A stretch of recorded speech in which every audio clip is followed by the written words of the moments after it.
ሰላም የኢትዮ ቴክ ቲዩብ ተከታታዮች እንደምን አላችሁ? ዛሬ የሀገራችንን የግብርና ኢኮኖሚ ማዘመን የሚችል በአንድ አካባቢ የእንስሳት ሀብት ልማት እድገታችንን በቴክኖሎጂ በመታገዝ ትልቅ ለውጥ ማምጣት የቻለ የምርምር ውጤት ይዘንላችሁ ቀርበናል። የምርምር ፕሮጀክቱ በትግራይ ክልል መንግስት በመቀለ ዩኒቨርሲቲ እና በኢኖቬሽንና ቴክኖሎጂ ሚኒስቴር ትብብር የሚሰራ ነው። ላይክ፣ ሼር፣ ሰብስክራይብ፣ ኮሜንት ማድረጋችሁን አትርሱ። ይህ ኢትዮ ቴክ ቲዩብ ነው።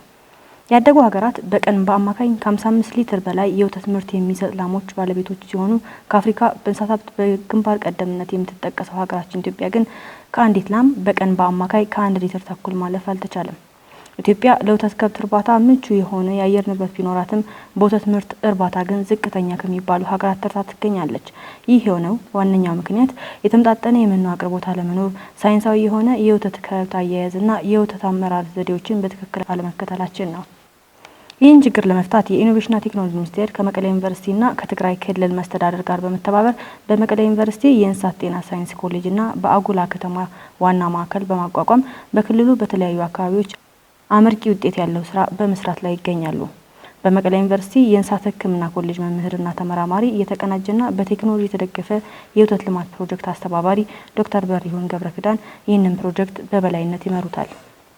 በእንስሳት ሕክምና እና ዘመናዊ እንስሳት እርባታ ቴክኖሎጂ በማስተዋወቅ ከሚታወቁ የሀገራችን ዩኒቨርሲቲዎች አንዱ የሆነው መቀለ ዩኒቨርሲቲ ይህንን ፕሮጀክት የአካባቢውን የክልሉን ብሎም በተወሰኑ ክፍሎች የሚገኙ የሀገራችን ገበሬዎች ኑሮ በከፍተኛ ደረጃ እያሻሻለ ይገኛል። ፕሮጀክቱን በዋናነት በመቀለ ዩኒቨርሲቲ የእንስሳት ሕክምና ኮሌጅና በአጉላ ከተማ ተግባራዊ ይደረግ እንጂ በተለያዩ አካባቢዎች በስፋት በህብረተሰቡ እየተገበረ ይገኛል። ይህ የምትመለከቱት በአጉላ ከተማ የሚገኘው የወተት ምርት እንስሳት ለምግብነት የሚያገለግል መኖ ነው። በዚህ 12 የሚደርሱ የሳር አይነቶች የሚገኙ ሲሆን ከነዚህም ላብላብ፣ የዞን ሳር፣ ቤች፣ መኖ፣ አንጓያ፣ አልፍ አልፍ፣ ሮዶስ፣ ጌሾ የመሳሰሉት ናቸው። ሁሉም የየራሳቸው ጤናና በማደለብ እንዲሁም የወተት ምርትን በመጨመር ከፍተኛ ሚና አላቸው።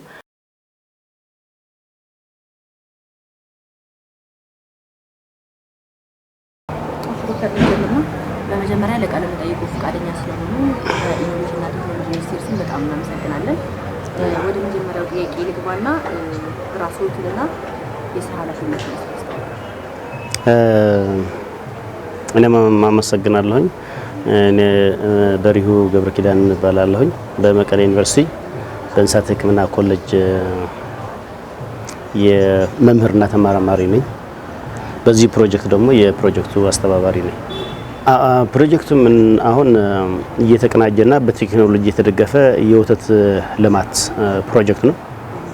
ፕሮጀክቱ እንደሚታወቅ በመቀለ ዩኒቨርሲቲ በኢኖቬሽንና ቴክኖሎጂ ሚኒስቴር እንዲሁም በትግራይ ክልላዊ መንግስት ድጋፍ የሚሰራ ፕሮጀክት ነው። በዋናነት ግን እኛ እንደ መቀለ ዩኒቨርሲቲ በመቀለ ዩኒቨርሲቲ በእንስሳት ሕክምና ሳይንስ ኮሌጅ አስተባባሪነት ግን በሌሎች አካላትን ድጋፍ እየተደረገ የሚሰራ ስራ ነውና ፕሮጀክቱ እንደ ስያሜው የተቀናጀና በቴክኖሎጂ የተደገፈ የወተት ልማት። ትናንት በመስክ ምልከታ ላይ እንዳየነው ተመሳሳይ ቆየት ያሉ ፕሮጀክቶች በዚህ አካባቢ በገበሬዎች እየተገበሩ እንደነበረ ነው። ስለዚህ ይህ ፕሮጀክት የተጀመረው መቼ ነው? መጀመሪያ የወተት ልማት ስናስብ በራሳችን ላሞች የራሳችን የኢትዮጵያ ላሞች አሉ። በእነሱ የወተት ትራንስፎርሜሽን ልናመጣ አንችልም የሚል ድምዳሜ ነው የተደረሰው። ምክንያቱም ያሉን ከብቶች ለወተት እርባታ ለወተት ልማት እንደምንፈልገው ለውጥ ሊያመጡ ስላልቻሉ የወተት ልማት ለማሻሻል ከታሰበ ያሉን ከብት በመጠቀም ከውጭ ዝርያ በማዳቀል የተሻለ ምርት ለማምጣት ጥረት መደረግ አለበት ተብሎ የተካሄደበት ሁኔታ ነበረ። ለብዙ አመት ላለፉ 50 አመታት የአርቲፊሻል ኢንሰሚኔሽን ወይም ደግሞ የሰው ሰራሽ ማዳቀል ስራ ሲሰራ ቆይቷል። ሆኖም ግን የ50 አመት ብንሰራበትም ይሄ የሚባለው ለውጥ ግን ለማምጣት አልቻለም። ስለዚህ ባለፉ 6 አመት አካባቢ 7 አመት አካባቢ በዚህም በተበጣጠሰ መልኩ የማዳቀል ስራው በሳይንሳዊ የሆርሞን ማነሳሳት የፍላጎት ማነሳሳት ስራ ሲሰራበትም ቆይቷል። ላለፉት 5 አመት አካባቢ ማለት ነው። ኢንፋክት በእርግጥ የምርምር ስራም ስንሰራ ስለቆየን ከምርምር ስራ ወደ ክልሉና የሚመለከታቸው አካላት ገብቶበት ስንሰራበት ቆይተዋልና በዚህ በማዳቀል ስራው ስንሰራበት የነበረው ግን ይሄም ለውጡ ስታየው ግን በጣም አዝጋሚ ስራ ነበረ፣ ብዙ ያልተካሄደበት ስራ ነበርና ይሄ ስራ ነው አሁን ተጠናክሮ የተቀናጀና ቴክኖሎጂ የተደገፈ ስራ በቁጥጥሩ እና በድጋፉ ክትትል ተደርጎበት የተሻለ ስራ እንስራ ተብሎ የተገባበት ስራ ነው። ውጤቱ አዝጋሚ ሲሆን ወደ ማሻሻያ ሂደት ገባችሁ ማለት ነው? አዎ፣ ውጤቱ አዝጋሚ ሲሆን ሌላ ቴክኖሎጂ ያስፈልገዋል ብለን ሌላ ቴክኖሎጂ ጨመርንበት።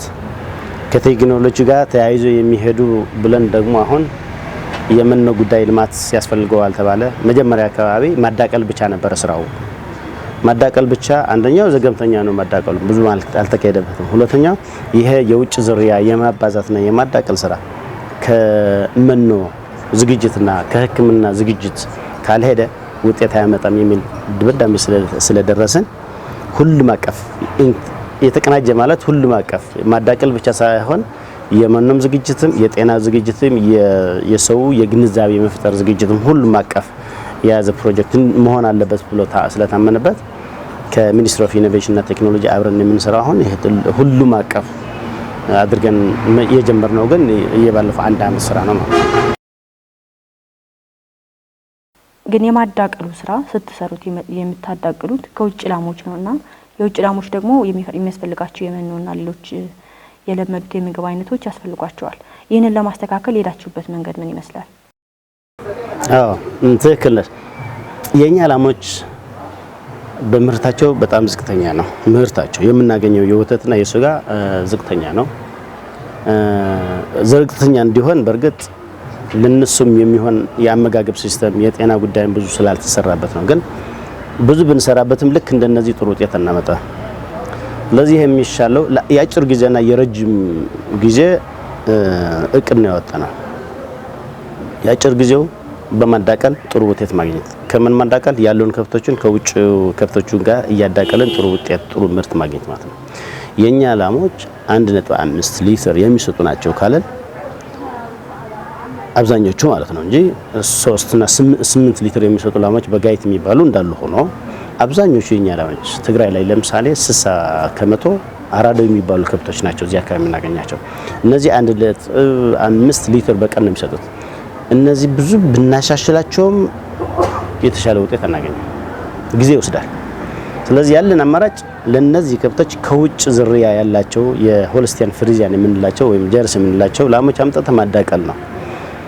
ለነሱ ግን እንዳልሽው የኛ ላሞች በቀላሉ መኖር የሚችሉ በትንሽ ምግብ መኖር የሚችሉ የጤና ጉዳይ መቋቋም የሚችሉ የወተት እጥረት መቋቋም የሚችላቸው። የውጭ ስናዳቀል ግን እነዚህ ነገሮች አይችሉም። ስለዚህ የከብቶቹን ዝርያ የምናሻሽል ከሆነ ለሚሻሻሉ ከብቶች የሚመጣጠን እንክብካቤ ያስፈልጋቸዋል። አንዱ ምግብ ነው፣ ሁለተኛው የጤና ጉዳይ ነው። ስለዚህ የጤና ጉዳይ እዛ አካባቢ ክልል መንግስትም የየወረዳውም የጤና ጉዳይ እንዲያሻሽሉ ጥረት እየተደረገ ነው። ለነዚህ የጤና ባለሙያዎችም ስልጠና እየተሰጠ ነው በፕሮጀክቱ። ባለፈው በቅርብ ጊዜ ከጣሊያን ሀገር ባስመጣናቸው ምሁራን ለነዚህ ቦታዎች ያሉ ባለሙያዎች ስልጠና ሰጥተናል። በተመሳሳይ መልኩ የእንስሳት መኖ በተመለከተ እንዳልሽው ትግራይ አካባቢ የተወሰኑ ቦታዎች ከምስራቃዊ ዞንና ደቡብ ምስራቅ ዞን ደረቃማ ቦታ ነው። ስለዚህ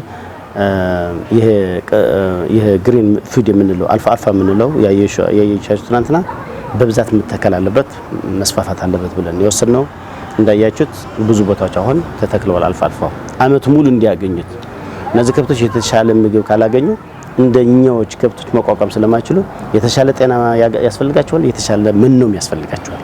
ለዛ ነው አልፋ የሚባልና ኤሌፋንት ግራስ በብዛት እየተተከለ ያለው ሁኔታ ነው ያለው።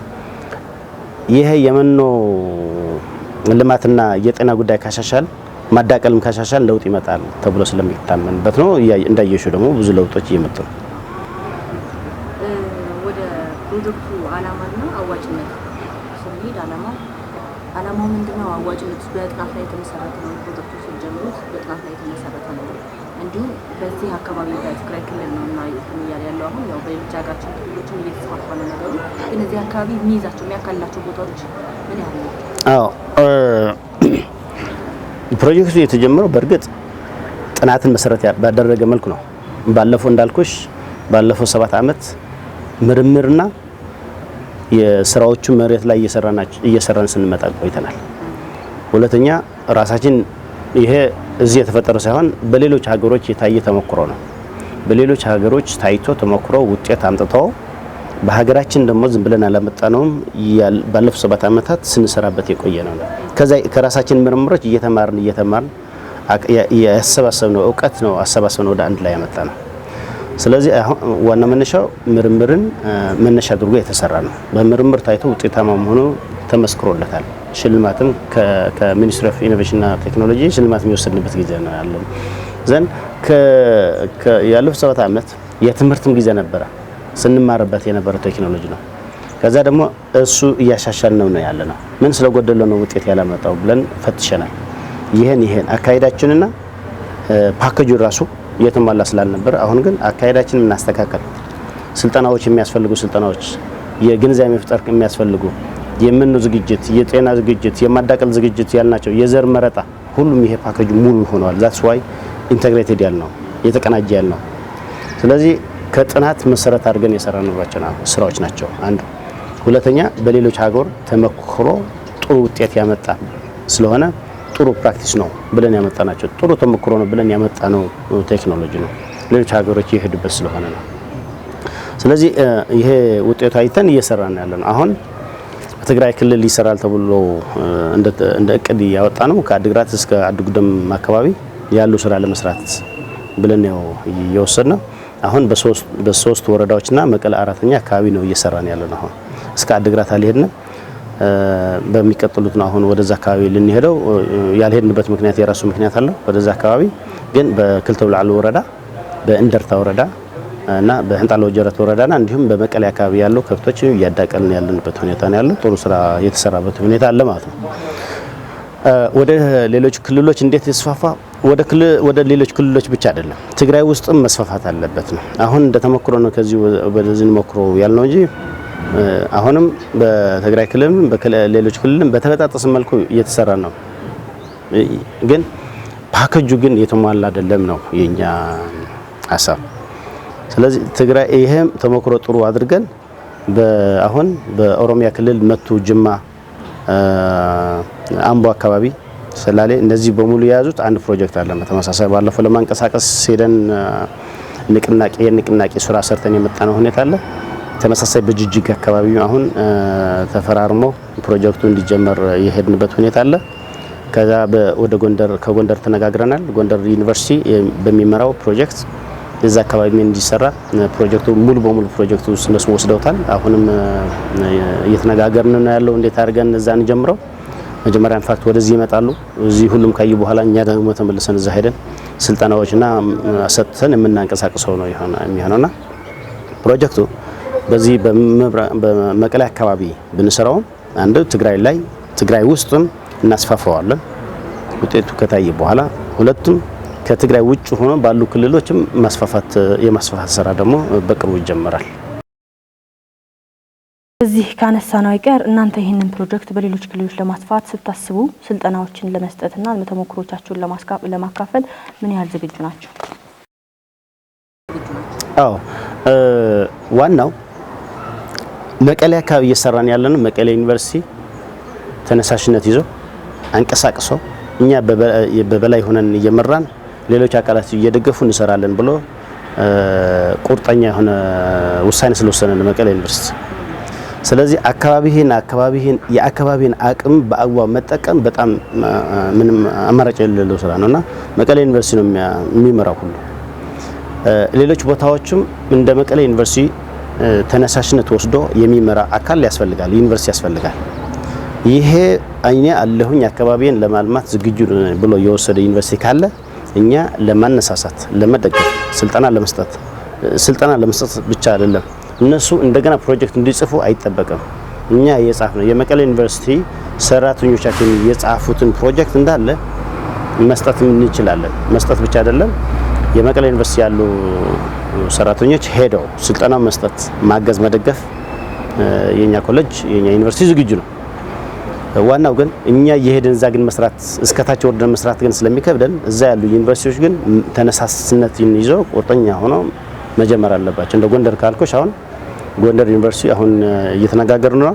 እነሱ ናቸው የሚያንቀሳቅሱት። እኛ ግን የሚያስፈልገው ድጋፍ ለመስጠት ግን ዝግጁ ነን። አሁን ትኩረት ሰጥታችሁ እየሰራችሁ ያላችሁት የወተት ላሞች ላይ ነው። ከዚህ ሌላ ግን በሀገራችን ካሉ የእንስሳት ሀብት መጠን የተለያዩ የእንስሳት ሀብት ልማቶችን ለመስራት እንችላለን። ለምሳሌ የማደለብ ስራ፣ እነዚህ ላይ እየሰራችሁት ያለ ስራ ካለ ምንድን ነው? እስኪ ያብራሩልን። ፕሮጀክቶች ስንጽፍ አንድ 4 ፕሮጀክት ነበር የጻፍነው። ለኢኖቬሽንና ቴክኖሎጂ ሚኒስቴር የሰጠናቸው 4 ፕሮጀክት ነው። ለእነሱ ብቻ አይደለም፣ ለሌሎች ሚኒስትሮችም የሰጠናቸው ፕሮጀክቶች አሉ። ለኢንዱስትሪ ሚኒስቴር የሰጠነው ፕሮጀክት አለ። አሁንም እየሰራንበት ያለው በአግሮ ኢንዱስትሪ ዙሪያ የሚሰራ አንድ ትልቅ ፕሮጀክት አለን።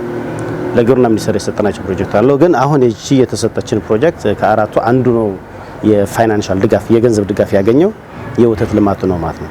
የወተቱ ልማቱ መጀመሪያ መሬት ላይ ይሂድ ይስራ፣ ውጤቱ ይታይና እንቀጥልበታለን። እሱ አሁን እንደ ማሳያ ከቀጠልን በኋላ ዋናው ክልሎች ናቸው የሚያስሩጡት የሚወስዱት የሚገፉበት። ከዛኛ ደግሞ አዲስ ቴክኖሎጂ፣ አዲስ ሀሳብ፣ አዲስ ፕሮፖዛል፣ አዲስ በጀት ይዘን ደግሞ በሌላ እንመጣለን። ለምሳሌ በበግ እርባታና ማዘመን፣ የስጋ እንስሳ ማዘመን፣ የማድለብና ማዘመንም ተመሳሳይ ሌላ ፕሮጀክት አለን።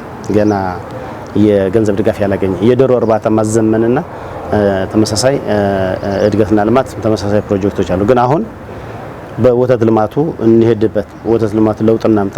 ከዛ በኋላ ወተት ልማቱ ጥሩ ውጤት ከመጣ በኋላ ለክልሎች አስተላልፈን ክልሎች እንዲሄዱበት ይደረጋል። ሌላ ቴክኖሎጂ ይዘን ደግሞ በሌላ እንስሳ እንመጣለን ተብሎ እየተሰራበት ያለው ስራ ነው ያለው። አሁን ግን ይሄ የተቀናጀ የወተት ልማት ነው ትኩረት አድርገን እየሰራንበት ያለው በዚህ ፕሮጀክት ማለት ነው። አሁን እነዚህና መሰል ፕሮጀክቶች የሀገሪቱን የእንስሳት ሀብት ልማት ከማሻሻል አንጻር ውጤታማ ከማድረግ አንጻር የላም ብቻ አሁን የወተቱን ብቻ ሳይሆን ሌሎቹ በቴክኖሎጂ ታግዘው ዘመናዊ የሚሰሩ ስራዎች ልማቱን ከማስፋፋት እንዲሁም ውጤታማ ከማድረግ አንጻር ምን አይነት ጠቀሜታ ይኖረዋል? አዎ አሁን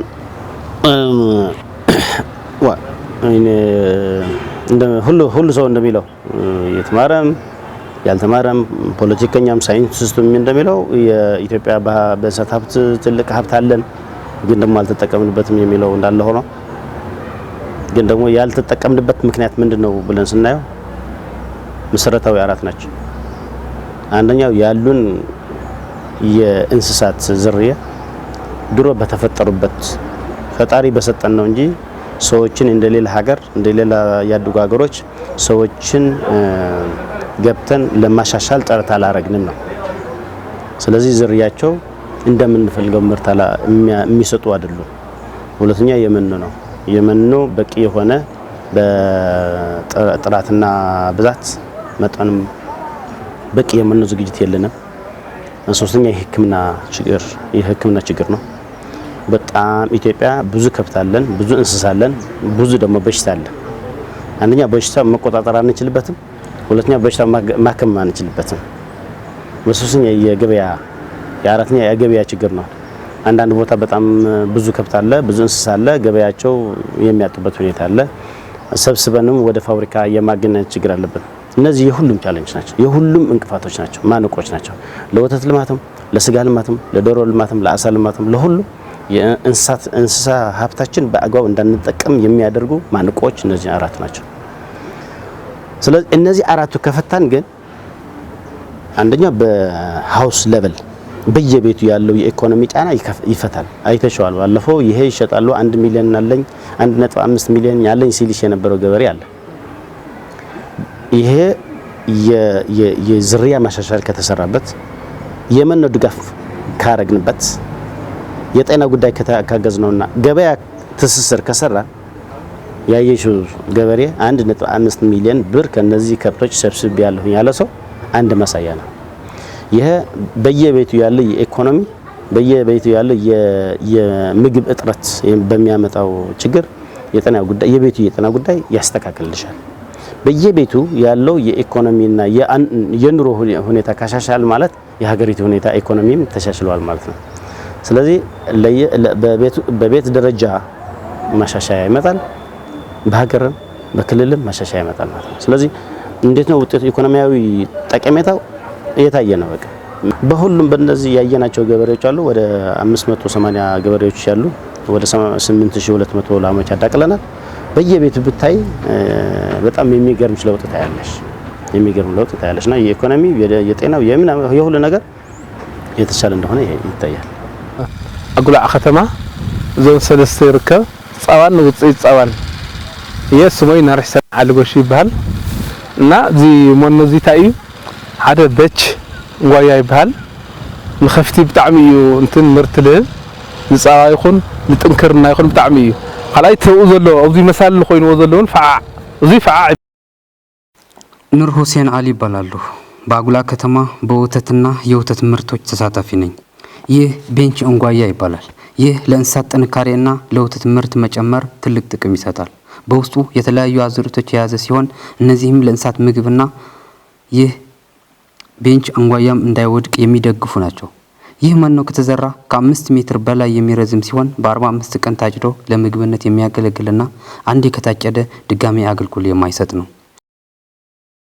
ትሪላህ አልፋ እዚ አልፋ ማለት ኒ 15 ዓመት ምንም ነገር ካሊ ዘርኢ ከይቀየርካ 15 ዓመት ሙሉ ይለገልግል ሓደ ግዜ ዘርኢ። ይህ የምታየው ደግሞ አልፋ ይባላል። አንዴ ከተዘራ ለ15 ዓመታት ራሱ ያቆጠቆጠ ለእንስሳት ምግብ አገልግሎት የሚሰጥ ሲሆን በ15 ቀን ውስጥ ይደርሳል። ምንም ሳይጨመርበት በውሃ ብቻ የሚያድግና ቶሎ ለምግብነት የሚደርስ ነው። መጀመሪያ ዘሩ የግብርና ቢሮ የሰጠን ሲሆን ከዛ በኋላ ግን ራሳችን ያመረትን እንጠቀማለን። ዘሩ እንደዚህ አርገ ይሄው እንደምታየው ይሄ ነው። ይሄ በበሬ ነው እንት የሚደረገው። ያው ዘሩ ይሄ ይመስላል እንደምታዩት። ያው ዘሩ ይሄ ነው። አንድ ናት። ይሄ ስተክላት ይሄ 3 እንትን የቆረጥከው አንድ 4 5 ይሆናል። ይሄኛው አሁን ከዚህ አፋት ከፈለኩ ከዚህ እንትን ነቅለው ወደዚህ እንትን ማድረግ ይቻላል። ትንሽ ችግር የለውም። ዘር ሌላ መምጣት አያስፈልግም። አንድ ጊዜ ከተዘራ ደግሞ ለ20 አመት ደግሞ ይሆናል። ይሄ የርሻ ኮሌጅ ውቅሮ ነው ያመጡት ከሂንድ ነው። አሁን እንደ ሳርጎሽ የሚባል አለ እዚህ ጎሽ ግራስ እንደሱ ይመስላል። ይሄ በጣም ረጅም ነው። ቁመቱ በጣም እንትን ነው። እናርገው ደግሞ መዳወሪያ ምናምን የለው የነሱበት ነፍስለት ካጨድን በኋላ ነሱ ነው ውሃ አርገን እንለቀዋለን። በሱ ነው የሚያድገው። በቃ ይሄኛው እሱ ነው። ጓቲማላ ይባላል። እንደ ሳራ ሀርማዝ ለየት ያለ ነው። ይሄ ጓቲማላ ይባላል። ይሄ ደስመዴም ያው ለ10 15 አመት ያገለግላል። አንድ ጊዜ ከተዘራ ለብዙ ጊዜ ነው የሚያገለግለው። ይሄኛው ደግሞ ሳር ዶሾ ግራስ ይባላል። ይሄ ለየት ያለ ነው ደግሞ ዶሾ ግራስ ይባላል። የኛው ደግሞ ይሄ ያው አንድ ጊዜ ከተዘራ ለብዙ ጊዜ ያገለግላል ማለት ነው። ለብዙ አንድ 20 አመት ምናምን ይሆናል። ይሄ ደግሞ ስፓኒያ ሉሲኒያ ይሄ ሁሉ ባንድ እንትን ያለው ያው መቀስ አለ የሚተካከለው የኛ ነው። በእጅ አይደለም ወይ በማጭድ አይደለም የሚታጨረው መቀስ አለ የሚያስተካከላ በዛ ነው የምንቆርጠው። ይሄ ሳር ሮዶስ ነው በፍረ ነው። አንድ ጊዜ ከተዘራ ለ10 15 አመት ያገለግላል። ደስሞዴምና ሳራ ሀርማዝ ሳስፓኒያ ሉሲኒያ አለ። ገበሬዎቹ የከብቶችን መኖ ከማምረት ጎን ለጎን በክልሉ በትንሽ መሬት ብዙ ማምረት የሚችሉት የአትክልት አይነቶችን ሞክረው ውጤታማ ሆነዋል። ከነዚህ አንዱ ይህ የምትመለከቱት የአፕል ምርት ነው። አፕልና ማንጎን የመሳሰሉ ተጨማሪ አትክልቶችን በመትከል ለፍሬም አድርሰዋል። አሁን ነው የተዘራ ይሆናል አይሆንም ብለን አሁን ነው የሞከርን። አሁን ግን የወጣው ነው እንደምታየው አንዲ 50 እንትን አለ ማለት ነው። የአፕል ነው እዚህ ወጥቷል። እዚህ ደግሞ አለ የመኮረ ነው ለመኮራ ነው ይሄ። አዎ ለመኮራ ነው ይሄ። የዴና ከሆነ እናበዛዋለን። እኔ የመኮርኩት አንድ ላም ነው የመኮርኩት በ89 አካባቢ ነው የመኮርኩት። ወተት ይሸጣሉ ምናምን ብዬ አልመኮርኩም። ለቤት ብዬ ነው ለልጆች ብዬ ነው የገዛሁት ወተት ብዬ ገዛሁትና ከዛ በኋላ 90 ሲደርስ ላማ ወለደች። 30 ሊትር በቀን መስጠት ጀመረች። 30 ሲሰጥ ያው ምንም 50 ሳንቲም ለሊትር እኔ ነው የመኮርኩት። አጉላ ከድሮ የአበሻ ከብቶች ነበሩ። በከብቶች በጣም ይታወቃል። ሆኖ ግን የፈረንጅ ከብቶች የመኮርኩት እኔ ነው። ያው 30 በአንድ ቀን ሲሰጥ ምንም ማድረግ አልችልም። ምን አደረኩ ለከፍተሪያ የዘርኩት በ50 ሳንቲም ለሊትር መሸጥ ጀመርኩ።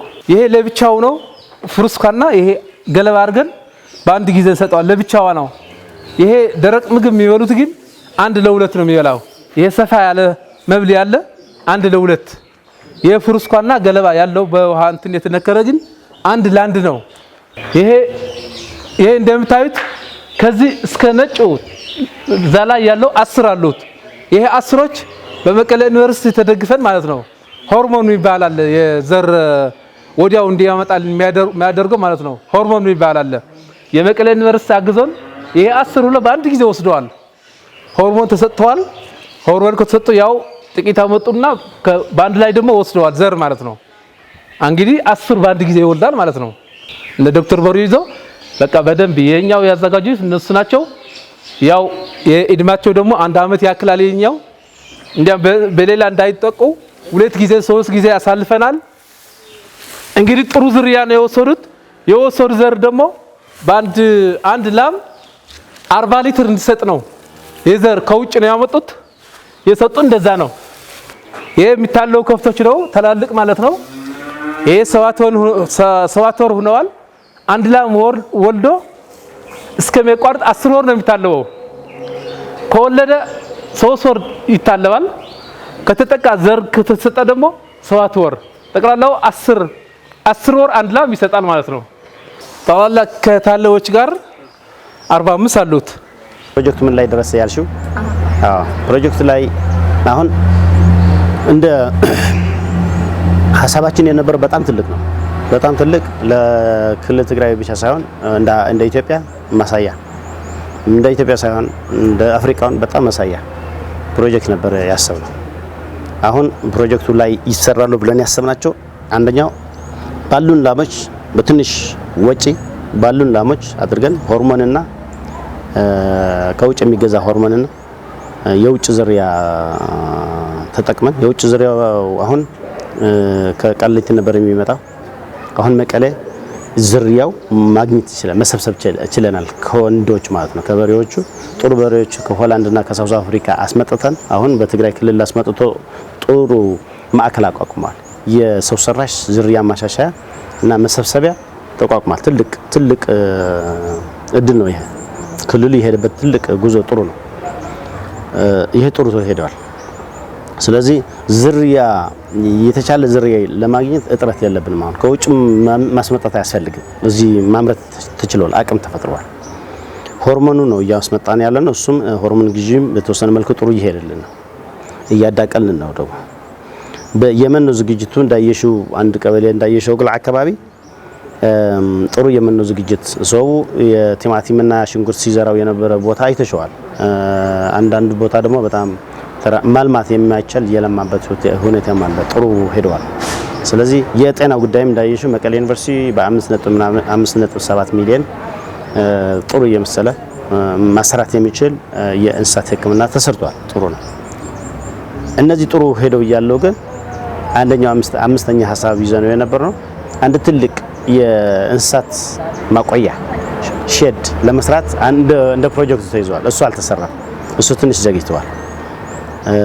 እሱ ቢሰራ ኑሮ እንዳሰብነው አጉላዕ ከተማ እንዳየሽው አጉላዕ ከተማ ለመቀሌ ብቻ ሳይሆን ለሌሎች ከተሞችም ማሳያ ትሆን ነበር። በወተት ዙሪያ ብዙ ስራ ይሰራ ነበር። ስለዚህ ወደ ሼዱ እናስገባቸዋለን ያልናቸው የአጉላዕ ነባሪዎችም ነበሩ። አሁን በየቤቱ እንዳየሽው በየቤቱ አንድ ቤት ውስጥ 15 ከብትና 10 ህፃናት የሚኖርበት ቤት ያየንበት አለ። ከነ ቤተሰብ 7 ልጆች አሉት። ሰውየው ካየሽው ዓለም የሚባል ራሱ ሚስቱ 2 ውሻ አለ፣ እዛ አንድ 10 ዶሮ አለ፣ አንድ 15 ከብት አለ። አንድ ሽንት ቤት ነው የሚጠቀሙት። ለሁሉም እንስሳና ለሰው አንድ ሽንት ቤት ነው የሚጠቀሙት። ከዚህ አንድ ሽንት ቤት የሚጠቀም ለሰውና ለእንስሳ አንድ ሽንት ቤት የሚጠቀሙ የሚወጣው ወተት ጥራት አለው ወይ የለውም ወይ ራሱ ማሰብ ይቻላል።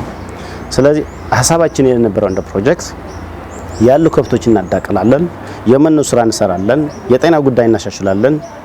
እዛ ያሉ ላሞች ደግሞ አስወጥተን ወደ አንድ ሼድ ወደ አንድ ትልቅ ቤት እናስገባቸዋለን ነበረ ፕሮጀክታችን። ያ ሼድ አልተሰራም። ከሚኒስትሪ ኦፍ ኢኖቬሽን እና ቴክኖሎጂ መነጋገር አለብን። ከክልል ትግራይም ተነጋግረናል በዚህ ጉዳይ። የትግራይ ክልል የበጀት እጥረት እንዳጋጠመው ተነግሯል። ስለዚህ አሁን ይሄ ለየት ያለ በጀት ያስፈልገዋል። ከፌደራልም ይሁን ከየትም ይሁን ከየት መሰራት አለበት። ከተሰራ ነው ለውጥ የሚመጣ። ዋና ሀሳባችን ወደ አንድ ሼድ ወደ አንድ ህንጻ ከመጡ ከብቶቹ ለሁሉ ቀላል ስራ ነው የሚሆነው። ለማዳቀልም ቀላል ነው። መኖ ለማከፋፈል ቀላል ነው። ወተት ለመሰብሰብ ጥራት ያለው ጥሩ ውጤት ጥሩ ወተት ለመሰብሰብ ቀላል ነው የሚሆነው። ለማከመም ቀላል ነው የሚሆነው። ለሁሉም ኢንተግሬትድ ያልነው ለማስገባት ጥሩ ይሆናልና ሌሎቹ ጥሩ ስራ እየሄዱ ቢሆኑም የሸዱ ጉዳይ በመዘግየቱ ግን ትንሽ እንደ ፍላጎታችን እንዳንሄድ አድርጎናል። ሸዱ ቢሰራ ግን ወተት ሲነሳ አጉላ ከተማ የሚሆንበት ሁኔታ መፈጠር ይችል ነበር። ቀደም ግን ችግሩ ቦታ ይሄ ቦታ አልነበረም። 108 ሽጭ ያለሁት እንደዚህ ጊደሮች ማለት ነው። ጊደሮች ያርገዙ ነው የሚሸጡት።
እችላም ገና መጀመሪያዋ ነበር። የኢጎ ሆርሞን ብንሰጣትም በተደጋጋሚ መያዝ አልቻለችም፣ አስቸግራን ነበር። በመጨረሻም ዶክተር በሪሁ ከመቀሌ ዩኒቨርሲቲ መድኃኒት አምጥቶልን ሰጥተናት ለማርገዝ ዝግጁ መሆኗን በማሳየት የማዳቀል ስራ ሰርተን አሁን የ7 ወር እርጉዝ ናት። አሁን እዚህ ያለው ማህበረሰብ ትልቅ ግንዛቤ ይዟል። የላሞችን ባህሪ በማጥናት የሚያስፈልጋቸውን ነገር ቀድመው ስለሚያውቁ እኛ ጋር ደውለው ተባብረን ማዳቀል እንሰራለን። አሁን ያለው ትልቁ ችግር የቦታ ችግር ነው። አጉላ ከተማ የትግራይ ብቻ ሳይሆን የኢትዮጵያም የላሞች ማካፈያ ማለት ይቻላል። ካላቸው የቦታ እጥረት አንጻር ላሞችን ወደ ተለያዩ ሀገራችን ክፍሎች ሲሸጧቸው ይታያሉ።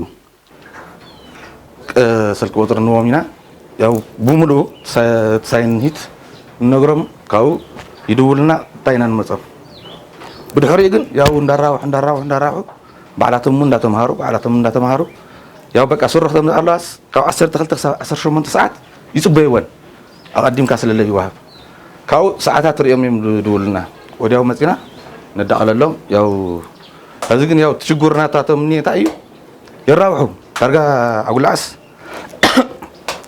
ናይ ትግራይ ጥራሕ ለይኾነስ ናይ ኢትዮጵያ መከፋፈሊት ባህል ትካልያ ምክንያቱ ሕድሕድ ትግራይ ሕድሕድ ወረዳ ኸይድካ ካብዚኦም ልወስዱ ሕድሕድ ገዛ ኸይድካ ዋላ ትፍትሽ ካብ 5 ላዕሊ ክፍትየን ዘሎ ኣብዚ አጉላዕ ግን ብቦታ ፅበት ግን በቃ ይሸጥወን በቃ ካብዚ እናመፁ እዮም ልወስዱ ምክንያቱ ሰሙን ኣዌር ስለለኾኑ ብተፊነይ ይጥቀሙን ብስሪንጋ ስለለኾና ተን ከፍቲ ተመሓሻ ዓለት ስለለኾና ልዕሊ 20 ሊትሮ ንመዓልቲ ስለዝልባ ካብዚ እናመፁ እዮም ልወስዱ ይብን ዋላ ካብ ጠረፍ ሰማን እናመፁ እውን ልወሰዱን እዩ።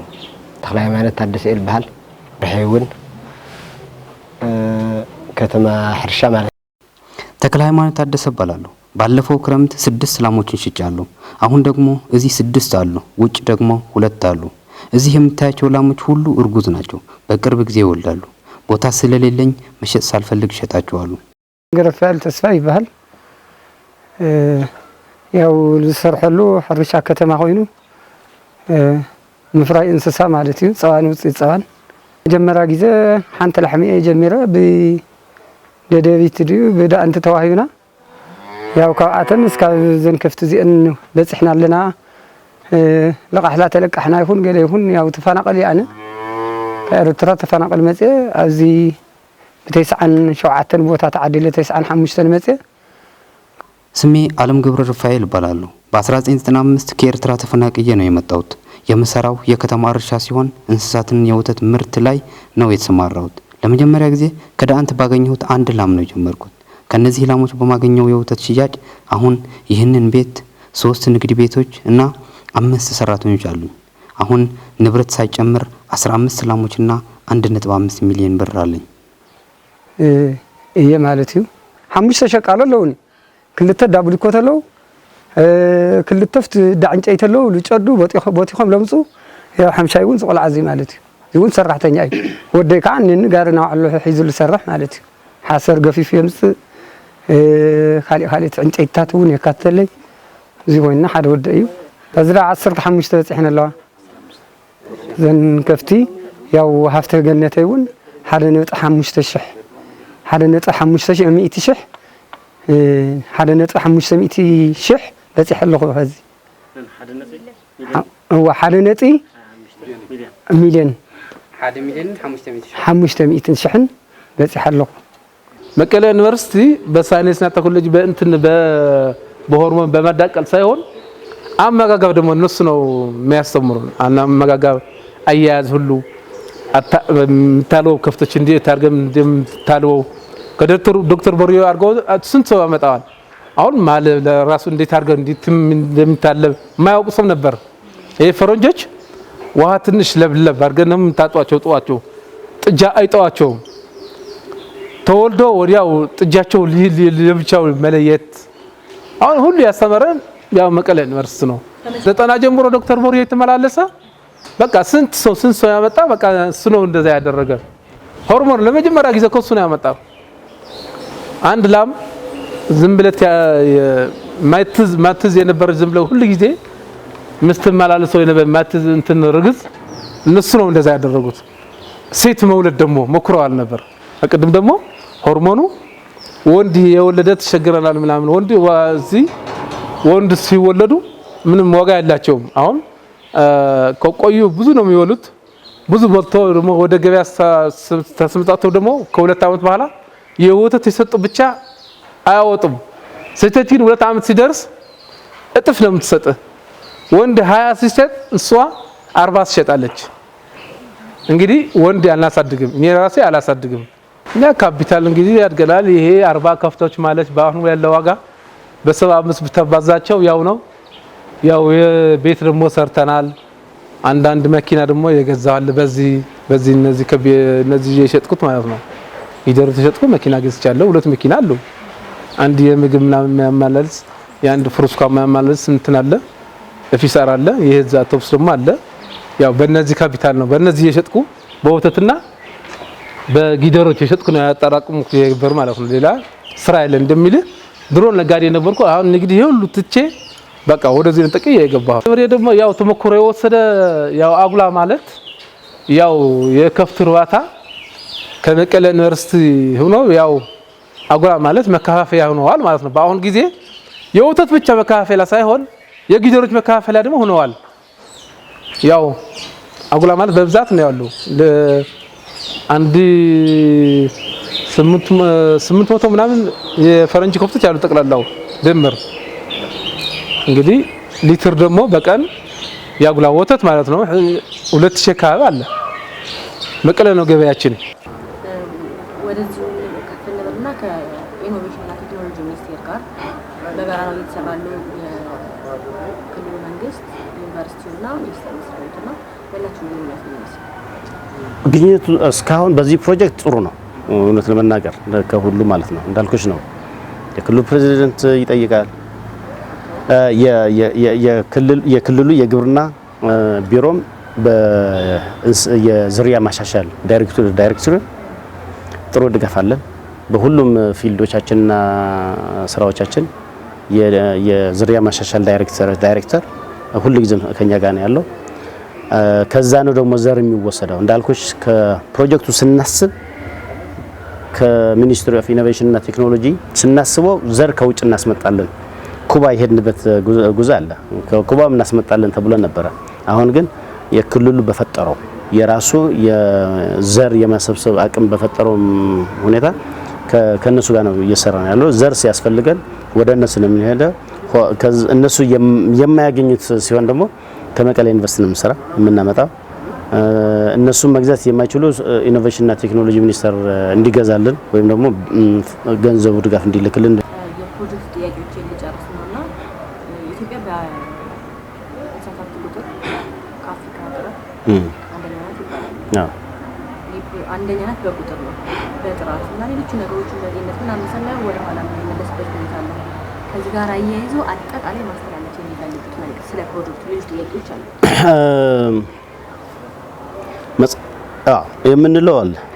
የምንለው አለ ከአፍሪካ አንደኛ በቁጥር ፈጣሪ የሰጠን ነው። እኛ ስላረ ይሄ መኩራት የለብንም እንደ ሀገር ይሄ የሚያኮራ አይደለም። ከአፍሪካ አንደኛ ነን በእንስሳት ብዛት እንደ ሀገር እኔ እንደ ተማሪም እንደ አስተማሪም እንደ ዜጋ በዚህ አልኮራም። ምክንያቱም እኔ የሰራሁት አይደለም በተፈጥሮ ያገኘናቸው ናቸው እንጂ የሰውን የእውቀትን ጨምረንበት ፈጠራን ጨምረንበት ቴክኖሎጂን ጨምረንበት አንደኛ የሆንበት አይደለም። በሩጫ አንደኛ ነን ካለን በጥራታችን ነው ማለት እንችላለን። በሌላ አንደኛ ነን ካለን በጥረን ያገኘነው ከሆነ አንደኛ ነን ማለት ይቻላል። ቦትስዋና ትንሽ ናት፣ ግን በእውቀት በቴክኖሎጂ አሳድጎ ጥሩ ምርት እየሰጡ ነው። እነሱ አንደኛ ነን ቢሉ የተሻለ ይሆናል። ይሄ በተፈጥሮ አንደኛ ነን ሆነን ዝም ብሎ ምን እኛ እጃችን ያላስገባንበት እውቀታችን ያላስገባንበት ደግሞ ሆዳችን ሳንሞላ አፋችን ብቻ የምናገርበት ከሆነ ብዙ አያኮራም። ስለዚህ ይሄ አንደኛ ነን ካለን እንጠቀምበት ነው። ለመጠቀም ደግሞ ችግሮች የታወቁ ናቸው።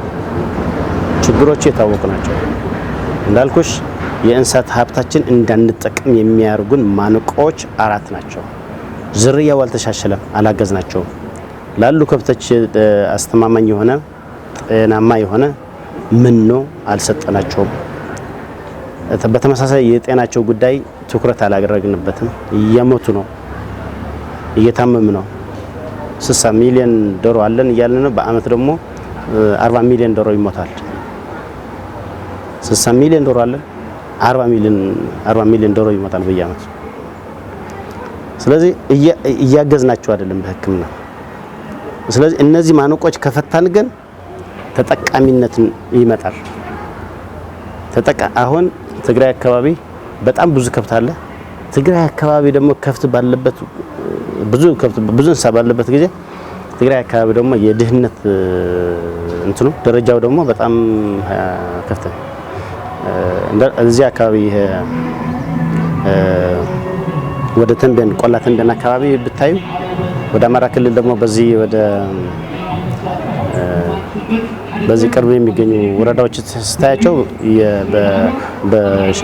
በፍየል ብዛት ጥሩ ከብቶችም ደህና ናቸው። ግን ደግሞ የድህነት ለበሉ ደግሞ እንደዛ ነው። ያ ሁሉ ጉድ ያለ ደግሞ በእንስሳት ሀብታችን አንደኛ ነን ማለቱ የማያስፈልግ ኩራት ነው የሚያመጣው። ይሄ ፍከራው መቀየር አለብን በተጠቃሚነት ማለት ነው። እንድንጠቀምበት ከሆነ ደግሞ እውቀታችን እናጥፋ። ቆራጥነት መምጣት የመንግስት ቆራጥነት የሁሉ ከላይ እስከታች ከብቶቻችን እንስሳቶቻችን ተጠቅመን እንዴት አድርገን ነው ትምህርት መሻሻል አለብን፣ ጤና መሻሻል አለብን፣ ኢኮኖሚ መሻሻል አለብን የሚለው ሁላችን ትኩረት አድርገን ብንገባበት ነው። ሁለተኛው ትብብር ያስፈልጋል። አሁን አንድ ዩኒቨርሲቲ ሌላ ሊሰራ ይችላል፣ አንድ የምርምር ማዕከል ሌላ። ያለችን የሀገራችን ሀብት ትንሽ ናት። ትንሿ ደግሞ ተቆራርጣ ነው ወደ ምርምር፣ ወደ ዩኒቨርሲቲ፣ ወደ ግብርና ቢሮ፣ ወደ ምናምን የሚሄደው።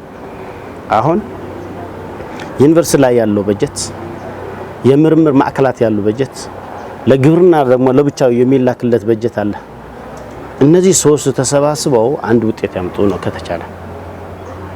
አሁን ያለው ዩኒቨርሲቲ 100,000 ለምርምር በእንስሳት ተመራመር ተብሎ ለዩኒቨርሲቲ ይላካል። 100,000 ያለችዋ ለምርምር ማዕከል፣ አንዱ ደግሞ ለኤክስቴንሽን ተብሎ የሚበታተነው አለ። ስለዚህ አንድ ፓኬጅ ሆኖ አንድ ላይ እንዲሰሩ ማድረግ ጥረት ቢደረግ ትግራይ ክልል ያሉ ዩኒቨርሲቲዎች የምርምር ማዕከላትና የግብርና ቢሮ ራሱ ተመካክሮ አንድ ውጤት የሚያመጣ ተሰባስቦ ሀብታችን እናሰባስበው፣ ትብብራችን ይጠንክር ነው። ሀብታችን ተሰባስቦ ያለን እውቀት ያለን የትንሿ ብር ያሉ ትንሽ ማቴሪያሎች አሰባስበን ውጤት ያለው ስራ ብንሰራ እላለሁኝ። ሶስተኛ ምርምር የሚሰራ ካለ ምሁር እስከ መጨረሻው ይቀጥልበት። የምንኖረው አንድ ጊዜ ብቻ ነው። ህይወቱ አንድ ጊዜ ብቻ ነው። ያቺ አንድ ጊዜ ደግሞ በአግባቡ ማለቅ አለባት። የሆነ ፕሮግራም ነው ይሄ። አንድ ህይወት ማለት አንድ ፕሮግራም ማለት ነው። ወይም የሰርግ ፕሮግራም ወይም የቀብር ፕሮግራም የሆነ ፕሮግራም አለና ያ ፕሮግራም ሁለተኛ አታገኘውም። ስለማታገኘው ያቺ አሁን ያለች ፕሮግራም በጣም ባማረ የምትፈልጋቸው ነገሮች እያረክ በጣም ባማረ ሁኔታ እንድታልፍ ሁሉ ሰው ነው የሚፈልገው። ስለዚህ በዚህ ህይወት የምንኖረው ህይወት ማድረግ የምንፈልግ ነገር እንድናረግ ሁሉ ጥረት እናደርግ ነው። አሁን ያለው የአገሪቱ ሁኔታ እየታየ ነው። ብዙ ሳይንቲስት መስመር የሳተ ሳይንቲስቶች አሉ። ብዙ የተማረ ኃይል መስመር የሳተ ነው። ምክንያት የኖረው ለፖለቲካ ብሎ ሳያስበው ወደ ፖለቲካ ሰው ይገባል። ተመራምሬ ፕሮፌሰር ሁኜ አስተምሬ ማህበረሰብና ራሴና ማህበረሰብና ሀገሬ ጠቅሜ ያልፋለሁኝ ብሎ ብዙ እቅድ ያወጣ ሰው አለ። የማየው አሁን ደግሞ ብዙ ከእቅዱ የወጣ ማህበረሰብ ይታያል፣ ምሁሩም ይታያል። በእንስሳት ሀብታችን ይቀየራሉ ብሎ እቅድ አውጥቶ የነበረ ሰውዬ የእንስሳት ሀብቱን ትቶ ወደ ፖለቲካ የገባበት ብዙ ምሁር አለ። ወደ አክቲቪስት ሆኖ የሚመለከተውና የማይመለከተው የሚጽፍ ብዙ ሰው ታያለ። አይ በዚች ተማሪዎች አስተምሬ ንቁ አርጌ ምናምን ሀገራቸው እንደሚጠቅሙ አርጌ አስወጣቸው ብሎ ቃለ መሐላ የገባ ምሁር አለ። አሁን ስታየው ደግሞ የሚማሩ ተማሪዎች ፎሎ የሚያርጉ ተማሪዎች ይሄ ሀገርህ እንደዚህ ተወርዋል፣ ወረዳህ እንደዚህ ሆናለች፣ እንደዚህ ያለማም እገለ ሃይማኖት እንደዚህ ሆኗል ብሎ አክቲቪስት ሆኖ የቀረ አለ። በሳይንስ አለፈ በቴክኖሎጂና ሳይንስ ሀገሬን እጠቅማለሁ ብሎ እቅድ ያወጣ ሰው ብዙ ነበረ። አሁን ያ ሳይንስና ቴክኖሎጂ ትቶ ወደ ፖለቲካ የማያውቀው ፖለቲካ አዘቅት ገብቶ የቀረ ብዙ ምሁር አለና እኔ ምለው የያዝነው እቅድ በህይወታችን የያዝነው እቅድ እንድናሳካ የሁላችን የሚመለከተን ስራ እንስራ የሚል መልእክት አለ። የሚመለከተማ ሀገር የማዳን ቤተሰባችን የማዳን ዋናው ቤተሰብ የማዳን ነው። ከዛ ሀገር የማዳን እንስራ። የምንችለው ነገር ሀገርን ለመረጋጋት ብንሰራ ህዝብን ለመጥቀም የሚያደርጉ ቴክኖሎጂዎችን ብንመራመር ነው እንጂ ህዝብን የሚያጨቃጭቁ የሚያጣሉ የሚያባሉ የሃይማኖት ችግር እየፈጠርክ የዘር ችግር እየፈጠርክ የሌላ ችግር እየፈጠርክ በምንፈጥረው ችግር ብዙ ሀገር እያጠፋ ስለሆነ ሁላችን ተባብረን በምንችለው አቅም ህዝባችንና ልጆቻችንን እናሳደግ ህዝባችን እናድን ሀገራችን እናድን የሚል መልእክት ነው። የከተማው አስተዳደርና የሚመለከታቸው አካላት በእንስሳት የወተት ልማት ላይ ለተሰማሩ ባለሀብቶች በቂ የሆነ ቦታ አቅርቦት ባለማመቻቸታቸውና ወጥ የሆነ የወተት ሸጥ በከተማዋ ባለመኖሩ ገበሬዎች እንስሳቶቻቸውን ሳይፈልጉ ለመሸጥ እንደሚገደዱ ነግረውናል። በዚህ ምክንያት ከከተማዋ በአመት ከ600 በላይ የሚሆኑ የወተት ላሞች መሸጣቸውም ይገልጻሉ። እንደ ገበሬዎቹ አገላለጽ የማይታረስና አገልግሎት የማይሰጥ ሰፋፊ ቦታዎች በአካባቢ ቢኖሩም ይህንን ችግር አይቶ መፍትሄ የሚሰጠን አካል ባለመኖሩ እንስሳቶቹ በሰዎች መኖሪያ ቤት ውስጥ ሲኖሩም አይተናል። በመጨረሻም ፕሮጀክቱ የሀገራችንን የወተት ምርት መጠን የሚጨምርና በተለያዩ የሀገራችን ክፍሎች ያሉ እንስሳቶችን በማዳቀል የኢኮኖሚ እድገታችንን ለማፋጠን ከፍተኛ ሚና የሚጫወት በመሆኑ መንግስታዊና መንግስታዊ ያልሆኑ ድርጅቶች ትኩረት ሰጥተው እንዲሰሩበት የዕለቱ መልእክታችን